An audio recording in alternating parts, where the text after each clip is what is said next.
afternoon. Welcome to Blackjack Sports. My name is Jackson Urquhart, alongside with co-host Blake Lumberger on a Thursday here in Charles Summer University with your host Blake Lumberger here on Thursday a little bit after 3 o'clock in the East Coast. So let's begin with some college football, and we'll also talk about with the World Series as well as. Wait, you said college football, Jack? Other topics in You said college football? And other topics in today's episode. So, Blake, I know you're excited. I can tell you're very hyped. You know this song? And I can tell you're very excited. It's only 2 days until the actual college football Saturday begins. So, I know what you're thinking, Blake. And I know exactly what this is. And I am too, and we've all been there into it. I know what it is, Blake, and I can tell you what it is. I know you love that, don't you? Since you're there right now, and I know it's definitely one of the greatest things you'll ever see. So, yeah, I mean, this is going to be some wild college football weekend to look forward to, and I know you're excited. I can't wait. All right. And I cannot wait to see what the games are going to bring this weekend. Jack, you and me both. Now, that Sandstorm DeRuta is not for no reason. That's the song that we heard countless times at Williams-Brice, and we got so rowdy. 12,000 students with 12,000 Souths. Jackson, the Gamecocks, let's start right off with this, and I want to get your opinion. The Gamecocks start off at South Carolina against Vanderbilt. Who wins, and how important is this game? This is going to be a very interesting game because the Gamecocks have improved on the offense since the last time they played. So the area that they were good on was on the offense. Defensively, they were not that very improved. So when you look at the Gamecocks overall, they haven't been that quite great since we were there as students. Yeah, you're right. Had a dynasty of the recruiting of Steve Spurrier. Struggled last year. But the current Gamecocks that we're seeing are pretty good, but not as good as when we were there. So what you're going to be seeing is a slight edge, and how the Gamecocks go into this game. Well, I think you're going to come with a very unique game plan. I think you're going to try to find a way to win this game against Vanderbilt. So I think this game is really going to come down to how many plays can they make and how many plays can they stop. It's all going to come down to that, and that's where the Gamecocks game plan is going to go on Saturday. Jackson, let me ask you this. Essentially, this is brother versus brother. I hope you know where I'm going with this. You're a Gamecock graduate. Your brother's a Vanderbilt student. This is Jackson Gerke versus Blake Gerke on the field. How do you feel about this? Have you and Blake talked about this game yet? We have not, but I did talk to my brother last night. We didn't talk about it just yet, but hopefully, I say Friday night or so, or even the weekend upcoming. But I will tell you that if South Carolina were to find a way to win this game against how good the Vanderbilt defense is, if South Carolina finds a way with their quarterback, with a very good game plan, and tries to find a way to get players to score in the end zone for their rectum kind of capability, to find some big plays that they could score. If South Carolina wins on Saturday on a close game, Vanderbilt is going to make some plays. Sure. That they're going to be ready to play on Saturday. They're going to come out and play at Williams-Brice for just it's a sandstorm, baby. A couple plays and try to get some points on the board. But in the second half, towards that very tight finish, I will be predicting the Gamecocks to win. Yeah. In a final score of 28 to 20, South Carolina. Let's go, Gamecocks. I love it, Jack. Let's get on another game real quick. I think they're going to win too, and this will move them up to a better season than most people thought they would have. Let's talk about the big game of the weekend. Penn State goes to Ohio State. Penn State's dominant. They got the Heisman candidate, the top Heisman candidate there. in Barkley. Does Ohio State have a chance to win this game, and how important of a game is this for Ohio State? It's a very important game for Urban Meyer and the Buckeyes, because what you're about to see is how Ohio State can get the ball from J.T. Barrett as quarterback and get some yards going and find some way to get the ball going downfield of how this game is going to play out. Ohio State, you look at their schedule for the past few games they played. They've lost at home to Oklahoma. Ooh. And Ohio State. Some interesting facts for you. So yeah. Ohio State has got to find a way to get the ball, because last I saw Ohio State at home against Oklahoma, Ohio State didn't play well in this game. So I think Ohio State's game plan has got to find a way to improve from their mistakes, so that Ohio State can find a way to win this game. So, but as far as on the other side of the ball, Penn State, now they have a loaded team. Saquon Barkley. They can run the ball well and score in the red zone. This is a very powerhouse team. Yeah, absolutely. Even though they outscore opponents at home, this is why this team is undefeated and so good, which is one reason why they're ranked number 2 in the country. James Franklin and this recruiting that he has going pretty well for this football team so far. So, no question. In this game this Saturday, Penn State is going to find a way to score in the red zone, probably get some more points in. So who wins the game? They will get some drives going in the first half as well as far as in the second half too.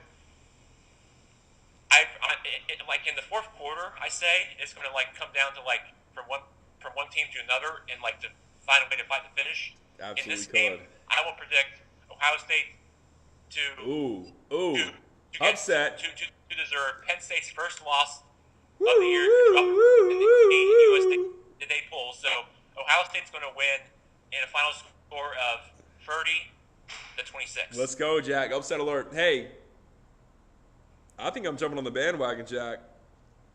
I know Penn State's ranked number 2. I know they killed Michigan. I thought Michigan would go in there and beat them.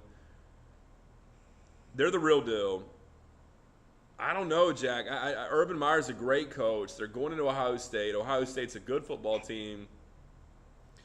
I think Oklahoma got Ohio State early on, just like South Carolina beat NC State early on. I don't think we could beat them now if we played them now. I'm with you. I think Ohio State wins the game. Let's see what happens. But don't forget, Blake, that you look at last year's meeting, that Ohio State actually lost to Penn State, but this year it's a different story. So great point. There you go. Great point. Jack, I'm going to ask you about the world's biggest cocktail party. Do you know where I'm going with this game? Yes. It's in Jacksonville, and it's Georgia and Florida game. Talk to me. That they do every year in that venue there. So they play at the Jaguar Stadium? This is a game that they do as a tradition every year in the last Saturday of October, and that's what this game is really about. Are they playing at the Jaguar Stadium? Yes. Okay. Who wins? This game is really a battle between the henches of Georgia and Florida. So number 3 against unranked Florida. Does Florida have a chance, even though they are not even ranked in this game? Well, I will tell you this. Come on. Florida has won 3 straight games entering in this game in the last few years. Great stat. That's a interesting fact for you. So it's a very interesting fact. You think about it, Florida has found a way to win this game in the past few years, but Georgia this year is ranked number 3. So if they find a way to get the ball going, or even find some way to get their players going from their mistakes, and find some plays to get going in this game for how Georgia can play well in this game. Great running backs. I think yes, of course. So to me, Georgia, I think, is going to find a way to win this game. Yeah. If they want to get their offense going with their quarterback. Florida simply has too many players suspended right now. If they had all their players, it might be a different ball game. I agree. I think Georgia wins the world's biggest cocktail party. Jack, let me talk about an interesting game. NC State, number 14 at number 9 Notre Dame. Watch that game. That should be interesting. NC State, I still think, is one of the best teams in the ACC. I think South Carolina called them early, gave them their one loss. People forget NC State only has one loss. It doesn't help that it was a South Carolina, but they've got a great quarterback. They have a fantastic defensive line, one of the best defensive lines in the nation. they're the underdog in this game, and it's at Notre Dame, but that should be one heck of a game. Let's talk about something else, Jack. I want you to keep your eyes peeled for. Miami, I think, will beat UNC pretty badly, but unranked Georgia Tech playing at Clemson. I think Clemson's got to be careful in this game. Anytime you play a team that's run the triple option, it's a different offense. You're not used to seeing it. Should Clemson be worried about this game? Yes. Ooh. I agree, because anytime you play a team that's a pretty good football team, watch out, because this football team can really play under the hedges. So what they're going to do is what you see for Georgia Tech. They can run the ball pretty easily of how deep their football team can be. So you run the play by play and get the ball going downfield. They can definitely convert from third down conversions. And this team, I think, when you look at this football team, they can really score. So this football team can really score points at you and can beat you in many ways. That's the one reason I look at Georgia Tech and this football team of how well they play on the road, especially when you're playing against this opponent like Georgia Tech. Yeah, I think you need to be careful. Jack, last thing, let's talk about Major League Baseball World Series. What a game last night. You and I both stayed up. We're tired today because we stayed up, but how could we not stay up and watch that? What a back-and-forth game. What were your thoughts on that? Wow, yeah. I can't believe it. I mean, two great teams that have tied the series up. I mean, you look at this game last night. I mean, Houston Astros pitcher was just so dominant last night. I mean, it's really all come down to that, because the last two games in this year's World Series has come down to pitching, and that's where this World Series has come down to this year, because of how well they pitched the ball and well throw the ball. Until the eighth inning. Right. So there was like some lead changes in that game last night. Oh, man. Part of that was really how well the Dodgers played and the Astros played too. So between innings, I think that they had some different lead changes, and they scored a home run by one of those players, and then I think it was in the bottom of the ninth inning. I think it was the top of the ninth where the Astros tied the game up, and then Dodgers had a chance at last at bat before they moved on. So they had a chance to have the ball fly out in the park, but it stayed in the park, and one of the players caught it, and then and then that sent it over to extra innings. So Jack, they played through 11 innings, and what happened was the Astros scored, and the Dodgers tied up at the bottom of the 11th. But then the Astros scored a run, and then the Dodgers had their last at bat, and then they got struck out, and the Dodgers got struck out of the game. So the Dodgers lost at bat at the 11th inning. They had a chance. Yasiel Puig had a chance. They had one person at first base, but then the Dodgers got struck out. Yep. And the Astros won the game. Absolutely, Jack. That is absolutely unreal. Jack, looks like we've got a caller into the show right now. Oh, they just hung up. Sorry, we had a caller. It was Casey. She was calling on the show. She hung up. Hey, you're right. Yasiel Puig wanted to be in that moment, Jack. He had a run on first base. He hits a home run like he did earlier in the game, and they win the game. And I'm going to tell you what else was interesting, Jack, was when the pitcher turned around and threw the ball to try to pick the guy off at second, and it hit the umpire in the leg, and the guy would have gone from second to third. Very interesting couple of plays that happened in that game. Jack, going back to Houston, they get a day off. We'll see the next game tomorrow. It's going to be a very interesting World Series. Who are you pulling for? It really will be, Blake. And who am I really pulling for?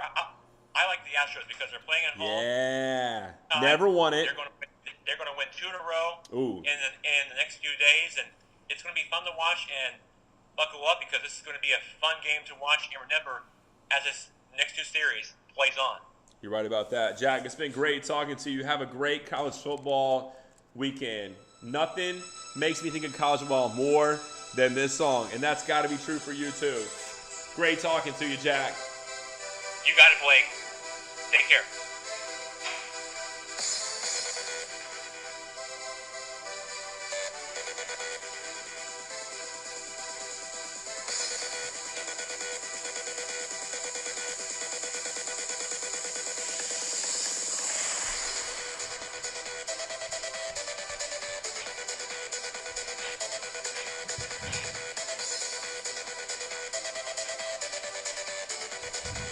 All right, Jack, take care, man.